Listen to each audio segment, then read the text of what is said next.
I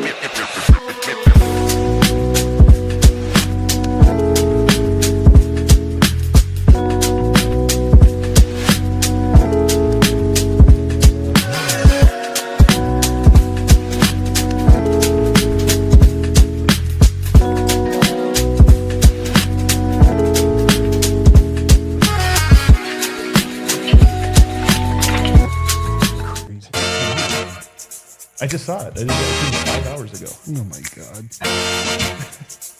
Insanity. Do better, man. What is everybody? Welcome to the pregame show. Let's go! Let's go! Live from the studio today. But we won't be here all day. We'll just be here for the pregame because tonight's the takeover. Oh my God. Dude. We're going to Ball Arena with all the homies tonight. And man, did we pick a good one. Did we even know what we were doing when we picked this? You picked it. Just say yes. I mean, it's an NBA Cup game. I knew that. That was the first thing I looked for on the schedule. You said it. What if this determined the cup? Yeah. Very well. Well, either way, perfect night for us to have a takeover because the Nuggets can punch their ticket to the NBA Cup. It might actually matter for the first time ever. In what way? And that will be there. We're involved. We're going to talk about that. Look at the standings. We are presented by Miller Lite. What time is it, boys? Miller time. I have a feeling some Miller Lights will be consumed on that very bus. Harrison, you're here with me. How was Thanksgiving? Thanksgiving was great, man. Enjoyed some great turkey. Obviously, the most underrated food now on the Thanksgiving plate. People hate on it. It's gotten underrated. But no, so great. No, it's turkey, completely true. Yeah, I know. Turkey has gotten to a point where it's underrated. It was very good. And yeah, great meal overall. Didn't even eat any turkey yesterday. Well, Didn't do it. That sucks Just for you. skipped right over. Over here, D-Line, go. That's right, guys. Yeah, dude. You know what the worst argument is against turkey? What's that? When people are like, and I've heard Adam say it before. Yeah. If it's so good, why don't you cook it any other time of year? Right. Because you roast the thing for goddamn 4 hours. Like, well, it's if you really know what you're doing, it's a multi-day process. It's a special occasion because it's so labor intensive. That must be what it is. There's no other point of the year where you put time into the food you eat. No, you don't. But you don't. When was the last time during the week you're like, why don't we roast something that takes 4 hours? Well, we know you and I. Let's go to Boston Market together here later this week. Rotisserie chicken, no prob. Rounding out the show, the superstar Dev. Turkey is the Zeke Najee of Thanksgiving. That is disrespectful. Huh? So underrated. Very disrespectful. And the foundation of the team. Yeah, that's all I'm saying. But really, the best 4 words in all of sports happens tonight, and we get to be there. We want the cup. You get to see that in person. Yep. Oh, we got a chance to have them go to Vegas, which means we go to Vegas. Let's do this, movie. Should we maybe review the schedule for the actual NBA Cup? Because how does it work? I don't think we have put so little into this because it hasn't mattered until now. If they win, I don't think we go to Vegas yet. I think the first game is in Denver. Yeah. Or on the road. I think you They might still be on the have to road, win a couple games before we go to Vegas. You better not have to. What is happening? Just like I already booked my flight. Hey, we need to look it up. Look, review it. Well, I know it can be confusing sometimes trying to follow along about how you advance in the cup, how you get knocked out. But it's easy. I'll make it very easy for you tonight. If the Nuggets win, they are going to the elimination round of the NBA Cup. Let's go to our game notes. Well, the big game note in terms of injuries, we can start there. Yeah, let's start there. Aaron Gordon, Christian Brown still out for this game. Yep. No, nothing's changed there. Julian Strawther still out as well with this low back injury. Another note: Deron Holmes, quick stint with the Nuggets, didn't play, but he was up here, sent back down to the G League. Yesterday. They must not have liked what they saw in practice. Interesting, though, Curtis Jones, I believe, still up with the team. He did not get sent back down. For the Spurs, they have injuries as well. Victor Wembanyama is out. I believe Stephon Castle is hurt as well. He's out. Yep. He's hurt out too. So they're reeling a bit just on the injury front. But Jordan McLaughlin, I think, as well, which is just another point guard option for them. Yeah. But the Spurs have played well this year. You know, they're up near the top of the Western Conference standings. They've been definitely one of the surprises. A lot of that has had to do with Victor Wembanyama. We'll see if they can stay afloat with him out. But they've had a really strong start, a surprisingly strong start. And, you know, they've been playing good ball. And even with him out, they've been doing okay because they have De'Aaron Fox. Now, they have played some duds, but they meet Sacramento. We know not everybody beats them. They beat Memphis, which everybody beats Memphis. They beat Atlanta. Atlanta's been playing pretty well, but they got Atlanta. They dropped one to Phoenix. Nobody can beat Kale's Phoenix Suns. Are on fire still. But their most recent win, which just came on Wednesday in a cup game that's very pertinent to us, is they beat the Portland Trail Blazers in Portland. That's a big-time win. So I look at this, Dev, and I go, they don't have Wemby, they don't have Castle, but they're still getting wins. They're still dangerous, even if they shouldn't be that dangerous. Yeah, I mean, they play hard the entire time, and I think that that's what separates them. They did welcome back De'Aaron Fox. They have a young group that still wants to battle, but it feels like Spurs was a team that you just looked past unless it was the last game of the season and it truly mattered for positioning. But other than that, you just really look past this team. But they look so much better right now, and they're playing as a team. So I mean, this is an important game. Yeah, like the Spurs are so surprising because it's Victor Wembanyama he's very tall. We know this. He blocks a bunch of shots. And he does things you've never seen before. He's a guy you're a fan of now. You're a respecter. Anyway, point being is that it's these other young guys that are gotten so impressive, like so quickly. Castle, who's out today, but like just a lot of like small, quick guards. They're like a small, quick team, which is like not what you expected. Dylan Harper's one of the top picks this year. He's been very good. I know Legs really loves him. One of the best perimeter defenders. But here's the thing, man. We talk about matchups. We're talking about matchups. Yeah. Do you know who their centers are?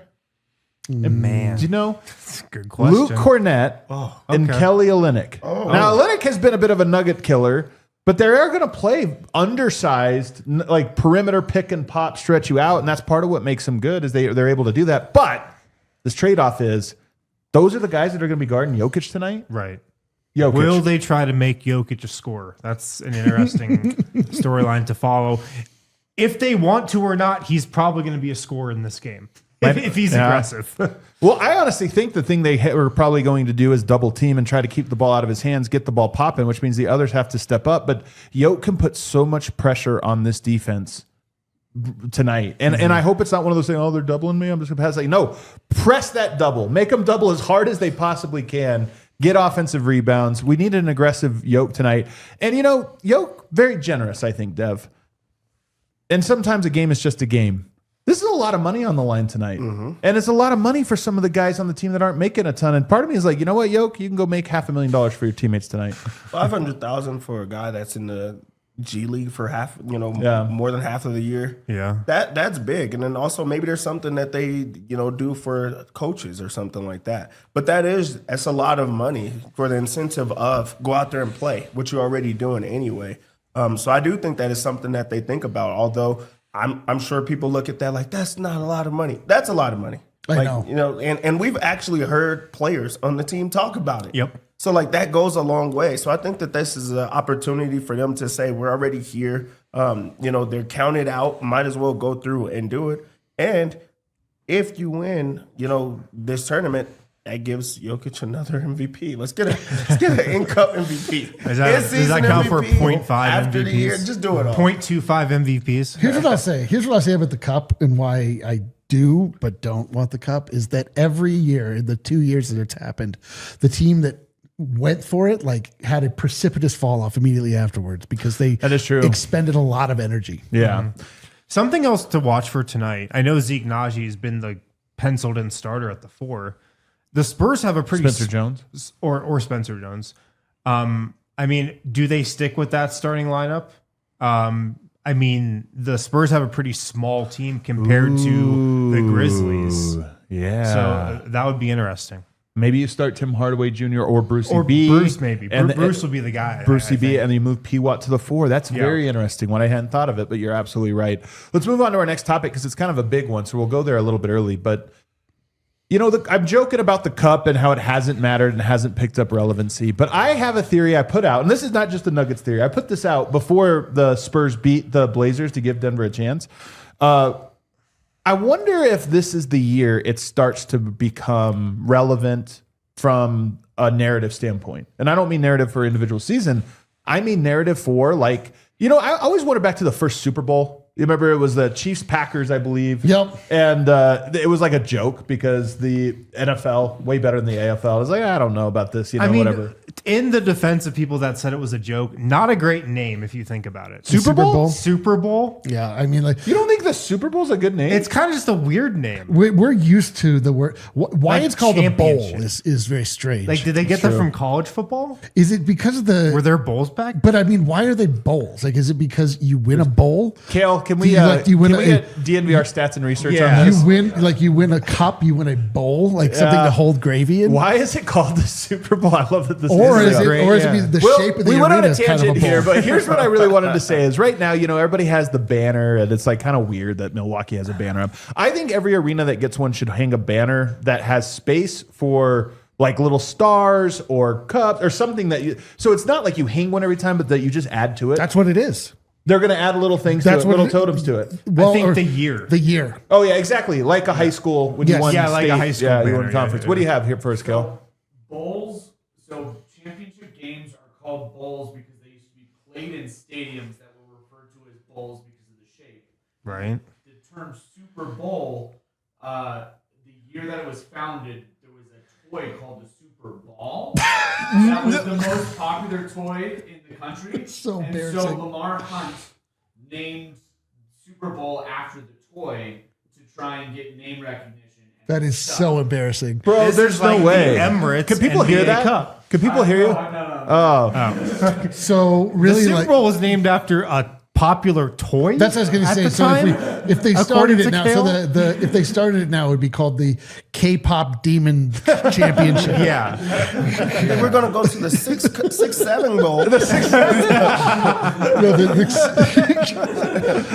is a weird. bouncy ball. My life's a lie, dude. What am I know. doing? Nonetheless, here's why I think that it could matter now. One, it keeps, there was a chance, honestly, when they did it the first year that it would go away. That they would do this for a couple of years and be like, it's dumb, nobody likes it. It doesn't seem like it's going away, so now it is something that we can count. Just in general, we can count who wins the most of these things. And then in years past, we've had the Pelicans somehow made it to the elimination round. We've had some dumb teams that have made it, and it just doesn't feel real. But here's who's made it so far. Toronto Raptors, okay, kind of a dumb team, but they're having a really good year, whatever. The Pistons or the Magic are going to win it. I think it'll be the Pistons, and the Pistons right now are number 1 seed in the Eastern Conference. They're a legitimate contender, at least for their conference. Then you have the Heat, the Knicks, and the Bucks. The Bucks already have one. Yeah. If they make it and get another one, all of a sudden it's like, well, Giannis has 2 NBA Cup titles. I'm just saying it starts to be a number you can count. You're like, well, it's not just randomly going. I don't know. Hold on. If it's the Knicks, it's the Knicks. That's prestige. Yeah, and then better Heat, for the league. Then you have the Thunder or Kale's Suns, but the Thunder are probably going to get this but just by the fact that they haven't had a game within 20 points yet this year. The Thunder also have been finalists. The Lakers, who also have one. And don't tell me if LeBron James doesn't get 2 cups, it doesn't become a thing. Well, he won the cup 2 out of 3 years. We've heard zero flexing about the cup. Like no one has mentioned it. Because it's just one cup. Who knows? It's going to be random. I don't know, But man. once it's like repeat, all of a sudden. And then you have wild cards like the Spurs, maybe Wemby gets in there. And of course, your Denver Nuggets, if they get a win tonight. Nuggets, Thunder, Pistons. That's 3 of your top Lakers. That's 4 of your top 5 teams in the NBA. Only Rockets will be the only one excluded. And then you have repeat. I think this is the year that the narrative kind of shifts to like, not that it's ever going to matter as much as a championship or any of that kind of stuff, but that at the end, you'll start to say, well, Shai Gilgeous-Alexander had 8 NBA Cup wins. Yeah. So look, I've enjoyed hating on the cup the last, couple years. I've kind of joked at Adam Silver a lot for it. But I think the fact of the matter is that, as you just laid out, generally speaking, the best teams are advancing in it. The cup games are good games usually. Yeah. They're definitely elevated above a normal, run-of-the-mill regular season game. For example, the Kings game, run-of-the-mill game that followed a cup game, the Rockets game, very intense. Right. I mean, I'm sure the courts, even though they're terrible, have something to do with it. It just means a little more, it seems like. They've been good games. And just the sense I've gotten from Nuggets players and players around the league, they're trying to win these games. Like, you're trying to win every game, But these games are circled. There is a little more meaning behind these games. Guys want to win the money, at least when they're in the moment thinking about it. They want to advance. It seems like the Nuggets really want to go to Vegas. They broke down a huddle a couple weeks ago, 1, 2, 3 Vegas. Yeah. For as much as I like to give Adam Silver shit about it, it actually does seem like it is catching on. Yeah, how many more games is it if you win? Honestly, I think only one extra. You can only play one extra game. So think about it. Yeah. In one game, if you could make $500,000 for one game, is it worth it? Yeah, it's a dumb question when you put it like that. Like one extra game for $500,000, I'll take that every single time. And you're going against another really good team that you could hang a banner. I think that what's going to change it or push the narrative over the top is if a team, like the Nuggets or the Thunder or somebody like that, win that and then the regular, if they the do championship. Get a double. When you get both, and then one of the top players or coaches brings up that point of we pushed ourselves, we've won it all, we proved throughout the entire year we were the better team. That just makes it all go away because right now it's just a lazy argument because your team's not in it of I don't care about that cup. I want the whole thing. But if you get both of them. Who is that an imitation? Mickey Mouse. Mickey Mouse. And everybody that I hear, that's the voice that I hear when people are complaining about things. Well, it's fair because the Emirates Cup sponsored by the NBA is a bit of a Mickey Mouse Cup. Yeah, it is a little bit of it's a tough one. But here's the thing, man. Look, I'm hoping Bucks and Lakers already advanced. Bucks are in it as well. Because now you have the prospect of a repeat champion, which could mean something. And then you have the Thunder Nuggets, title contenders. And then Raptors Pistons. I mean, it's the Eastern Conference. What can you do? Somebody has to make it. So I do feel like there's something to a little bit of narrative. And I'm just telling you, man, here's what do they say of Oscar Robertson about his triple doubles? And he's like, well, that wasn't a stat when I played. It became a stat after I played. He's like, and if I knew that was something they were looking for, I would have gone for him. I can see a world where 10 years from now, and it's like, well, Jokic never won an NBA Cup. He's like, I was a stupid thing. We didn't even know what it was. But over time, somebody ends up with 5 of them, and they're like, "What? We had 5 NBA Cups." I have a hard time imagining this happening, but I'm all for it. I just think about the in-season tournaments that the college basketball plays, and you're like, they won the Aloha Cup. You just kind of move on with your life, and then but it's fun. The one thing I will, because I think I'm pushing back on the prestige part of it, but I do think it's fun. Like it is kind of it makes it just kind of like a theme night. Here's how I'll prove my point. Let's say we get to the end of the year. Shea had a great year. Team has the best record. Jokic averaged a triple double, best year of his career. Luka has the Lakers as a 3 seed, and we're trying to decide who's the MVP. But the Thunder won the NBA Cup. Does that become a variable in people's discussion? Does somebody ever say, well, and they won the NBA Cup? I think it will. Yeah, that means it means something. That just means it means something. But just because they said yes doesn't mean it's true. But is that correct or incorrect? Is that right or wrong is the actual question. But that's a secondary question. The more question is, will people rely on that? That means it has meaning to people because they are trying to assign it as this tiebreaker. But again, they just said yes. That doesn't mean it's true. But I'm not saying if it's. I'm saying does it have meaning? For it to have meaning, it has to mean something to others. Well, sure. And if they're using that's it as what that, meaning is. Again, I have a hard time imagining that being used as an argument. Let me do this in a reverse order. It comes down to the end. It's just a dead tie. We're making final arguments. But the Nuggets won the NBA Cup. Oh, that's the most important thing there is. They won the NBA Cup. This is the tiebreaker. We'll see, dude. Beat the Thunder in the championship of the NBA Cup. What do you want? just think it's like a kind of a larf. It's just kind of a fun thing to do. Well, but again, what do I know? What can I see into the future? Hardly. Let's go to these standings, though, because outside of this being an NBA Cup game, and I know it's hard for us to separate the meaning beyond that, but outside of that, it also just matters in the standings. And the Nuggets, I think the NBA's done this on purpose. They're playing a lot of Eastern Conference teams, early on. They haven't played the West a whole lot. You can go to the other standings scale, just the regular standings up top there. Right now, they are 1-0 against the Rockets.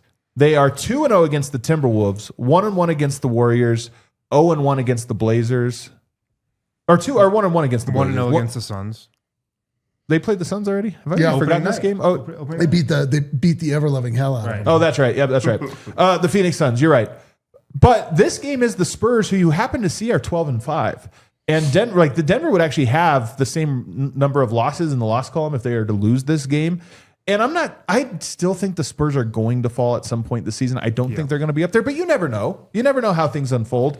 It's kind of weirdly a sneaky important game just for standings purposes as well, albeit early in the season. You never know where tiebreakers are going to matter. Yeah, I mean, every game matters, and you want to try to separate because if you looked at that, all those games are so close in the standings, and you could get a team that has a rhythm. If Spurs are able to compile these wins right now without Wemby, when he comes back, of course, they're going to be on a roll. But also with Denver, like you get to solidify your home court advantage. You get to get these wins in a row. Maybe you chase that number 10 wins in a row that we just can't get to. So far we're at one. We shouldn't chase it. We're it's never really gonna about get there. consistency, and Denver's playing without 2 of their starters as well. So it does matter, especially early on, because you don't want to have some losses that you don't need later on when everybody's coming back.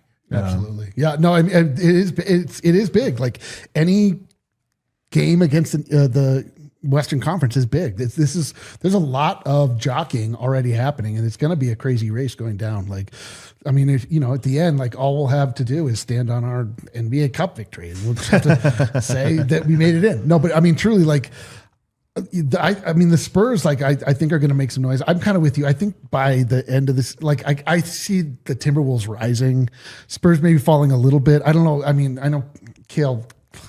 Plug your ears. I don't know if I fully believe in the Suns, but we'll see what happens.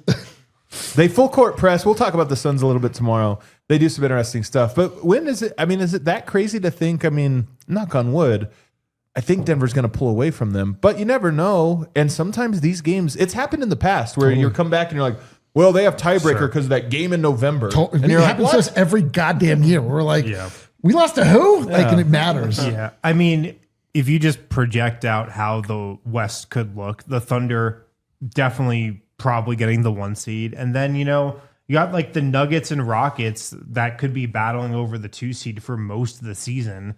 And then, the Spurs, Lakers, like that might be the next tier right after. So the likelihood is after the Thunder, there's going to be some messiness in the standings. There are going to be a bunch of teams jumbled up there. So yeah, like it's important in that sense for sure. Let's also not forget this is the second to last game of November. We're coming up on the player of the month. There's only a few more chances to make your name. See, this player of the month is something that you can use as a prestigious thing when you were starting to argue. That's actually an interesting point because I've never heard player of the month and player of the week brought up in any MVP discussion. But if you actually think about it, you probably should at least take note of it, right? Yeah. I've never heard those brought up once. Shea and Jokic both have 2. And look, who knows who actually decides on player of the month? I know. Is it just one guy? It is it's just some guy behind a room. Just one guy You're right. in Secaucus? Is there a formal way that happens? There has to be. People voting on this? Like, who is the body that's deciding this? So true. But player of the month, like, that kind of should be pretty prestigious, I feel like, and should factor in at some point in the MVP discussion. I can't believe we're so deep in the MVP conversation already, and we can't escape it. We even hate it, but we can't escape call it. it the best MVP race ever already. We can't escape it. Well, most of all, tonight we get to be in the stands for it. So the Nuggets better come out. They had 4 days to get ready for this game. Makes me nervous. Yeah, absolutely. But I expect a great performance from them, and we're going to be there to watch it. And then after the show, it's going to be off the hook or after the game. Everybody comes back to the bar, a little party Friday night, DNVR bar. Bro. And you can figure out who had the most fun at the takeover. Our pregame picks are presented by Bet365. Download the Bet365 app. Use the code DNVR365. Deposit $10. Place a bet of $5. Get $150 in bonus bets. Must be 21 or older, physically located in Colorado. Please gamble responsibly. If you or someone you know has a gambling problem and wants help, call or text 1-800-GAMBLER. Dev, your turn to take over the show. Oh, it is time to make that money. Let's do it. The Nuggets come into this game as 7.5 point favorites. And this is 7.5. This is a team that could ruin your season. They could ruin it all. You mean the Nuggets? I agree. Exactly. Both of them. I'm not going to go with the 7.5. I'm going to stay away from that one. I think Denver should win. I will play this live and get the money line at some point, but I just can't give you the 7.5 that early on. What I can give you is under 237. That's a high score. I do think this would be a higher scoring game, but not the 237. So I'll just take the points on the under. on the Spurs side of things. On the other side, I think is going to be De'Aaron Fox. He's been on a tear since coming back, and when he scores with relative ease. It's going to be on Jamal and all those guys to try to slow him down, try to not to let him get comfortable out there. But I bet he keeps them in this. He's the only way that I think that they'll be able to have a chance. So I'm going to go over 25.5 points for him. To stick on the other side, I do like Keldon Johnson to go under. I need to make sure I get an under Johnson bet in the game of some sort. And An under Johnson. Yeah, that's the one that I'm gonna go with. So I'm gonna go under 13.5 points for Mr. Johnson over there. For the Nuggets side, it seems like Peyton has been their best shooter as of late, and he's been knocking them down. Isn't that wild? It's been insane to Peyton's see. the best shooter? What do you have, like 5 threes? It was wild. That was wild. He missed the first couple. He was like, and then at the end, we're like, get it to goddamn Peyton. It's about calibration. I'm going to go over 1.5 3-pointers for Peyton Watson. He's been hitting this at a high rate.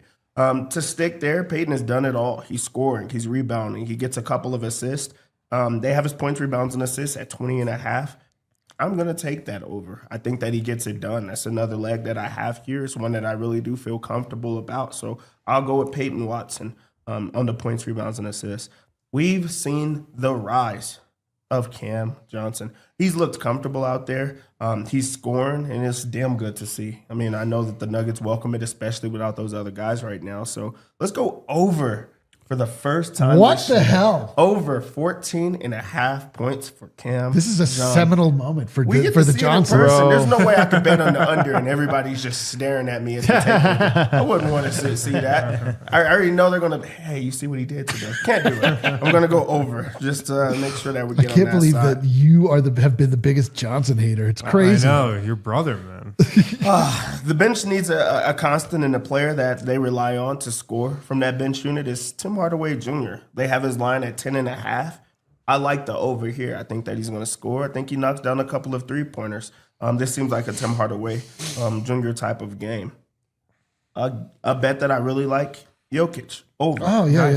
10.5 assists. You could have said anything after Jokic over, and I Yeah. would have been in. I don't know. Some things you don't know. Like sometimes a rebound could be there. I feel like the assist is always there. I but like assist tonight. I like the I'm with over you. 10.5 assists, and if we like the over 10.5 assists, there's two things here. In for a dime, in for a dollar. Look at this. Look at this right here. This lock, triple double at -140. That's We insane. have never seen it this high. I was This is gonna the say, highest yeah. it's ever been, and it's not like he's on a streak of like 6 in a row or something like that. They just know that against this Spurs team, he's going to be able to do that. Dude, Faster minus pace, 140 is no like- big. It doesn't make sense. That's like I would look at that line and never take. That's that like what you bet get on for- like a random. Prop. That's like what you get for Peyton Watson to score 6 points. It's like anything else. Minus 140. You're like, well, How about this one? You know where he really gets assists? In the first quarter. In the first quarter, you can tell what type of night it's going to be off of how he plays in the Kinda like first four. quarter. What's the first quarter assist line at? 4, 3.5. 3.5. It's like a lot. That's Dusty. He plays the whole first quarter though. I'm taking it. Let's just get I'm a fun taking one. it. Get that as a fun bet. Let's get it as fun. that's gonna be Wanna so crazy, but let's just have a little fun here. finally some fun. Man, any other bets you guys want to throw out there tonight just for fun? Just for fun. I'm not saying just for fun. Spencer Jones fouls plus over 3.5. Kel, we got Is any that super chats? I'm just kidding. Oh, that's right. I like Jamal Murray points. He's been on one. Bro, that was a delay. I had already moved on. We're going back.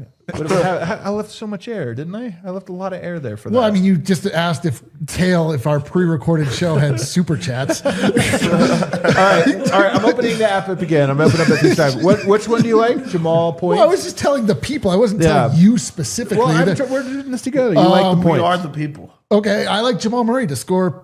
I don't even know what it is. Don't say anything. How many do you think he's going to score tonight? 22 minimum. Yeah, that'll be the under. I'll take the What are they under. having, 24? 24.5. 24 and a half. I still like it. He's on one, man. Jamal Murray. is man. on one. He's on one, brother. He is on one, man. He's playing great. All right, we're gonna go party it up with the homies on Yeah, the dude. party bus. We'll Let's see you at go. Ball Arena.